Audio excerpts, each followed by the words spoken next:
Welcome to the Leonard Peikoff Show. A well-known teacher and author, Dr. Leonard Peikoff is Ayn Rand's chosen heir and the leading authority on her philosophy of objectivism, a philosophy she presented in her famous novels, The Fountainhead and Atlas Shrugged. And now, Leonard Peikoff.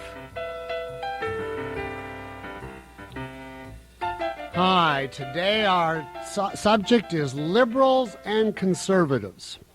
Are they really opposites of each other? Or do they have a crucial essential in common? I say they do, that they're two variants of the same thing. And what is the real alternative to both of them? That's our show today. Are you a liberal? Are you a conservative? Are you a moderate?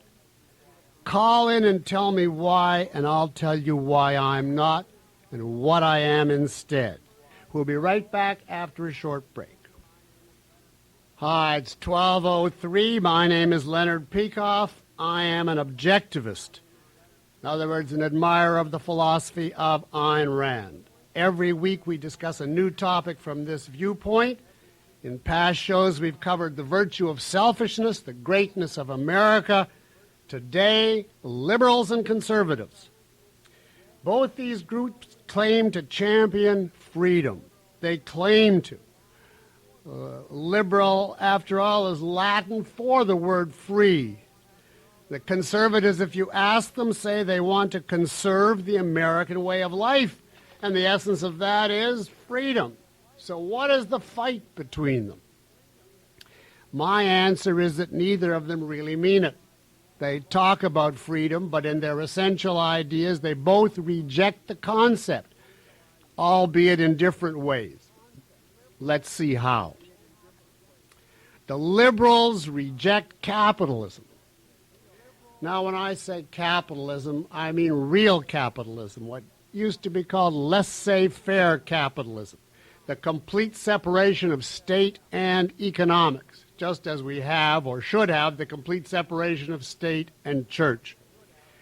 Capitalism was the system that made America great.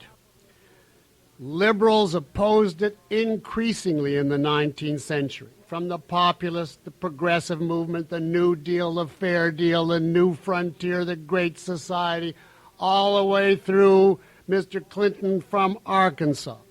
What do they all want instead? A torrent of government controls over the economy.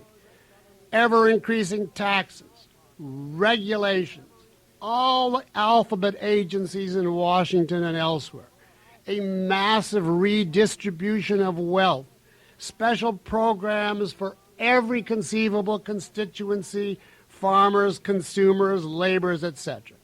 Now, the end of this road can only be socialism. Socialism is government control over the means of production, government control over the economy. And this is the opposite of freedom. If we learned anything from Nazi Germany and communist Russia, Nazi was National Socialist Germany. That was not a perversion of socialism, that was its practice. Russia was the USSR, the Union of Soviet Socialist Republics. As I say, if we learned anything from just those two dictatorships, it is that socialism means totalitarianism. It means the end of freedom. Well, what about the conservatives? They say that they are for economic freedom, that they're trying to cut back economic controls as much as they can. That's what the Republicans in Congress are saying. But they, too, are all in favor of controls, unfortunately, their own kind of controls. Now observe. Are the conservatives in favor of free speech? If you ask them, they will say, well, no, not as an absolute, because the public welfare must come above free speech. What if they ask there's obscenity? What if there's pornography in written or stated material? The conservatives say we must go by community standards. The government has a right to censor individual expression in art and literature, on the name of morality in conformity with the community's requirements. And the government, they say, must legislate these moral restrictions on art and literature, whether the individual likes it or not, whether he agrees or not. Why? The conservatives tell us the community comes above the individual. Well, where does morality come from, we ask? Most of the conservatives make no bones about it. In their opinion, it comes from religion. The meaning, therefore, of their position is the government must legislate religion to protect us from the private impulses, thoughts, and expression in writing of the individual. As so long as the individual offends or upsets society in his writing or his speech, the government should censor him in the name of religion. Is this liberty? Is this individualism?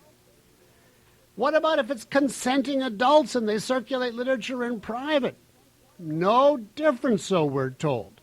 What about the supposed separation of church and state on which this country was founded? No difference, we hear as an answer. There should be no separation of state and church. That's what the main voices and the conservatives tell us. For instance, we should have prayer in schools. Not only should we have prayer in schools, we should have the school curriculum actively revamped to express and reflect the essential ideas of religion. In evolution class, in biology class, scientific creationism should be taught. You know what scientific creationism is? Another name for the book of Genesis.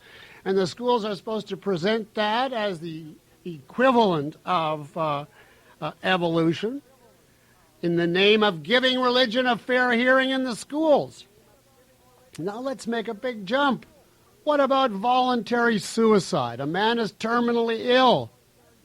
Well, we're told the government must legislate against that. What about if he faces a horrifying, painful death, a lingering death, and Dr. Kevorkian or some other hero says, I will risk even the wrath of the law in order to ease this man's pain? Absolutely wrong, say the conservatives, most of them, because we don't own our own lives. God owns them. The individual has no right to decide what to do with his life. And, of course, he doesn't under a religious philosophy. If I have a right to a home, I have a right to sell that home or do away with that home if I want. If I have to get permission from the government as to how I dispose of it, I am only holding that home by permission, by courtesy, until I feel like taking it away. That's the religionist attitude toward the right to your life. The right to life would imply the right to end it, would imply the right to suicide. Forget about it, the conservatives say. In a free country, the citizens decide on their own judgment what is right and what is wrong. The government keeps the peace. It does not legislate norms of morality.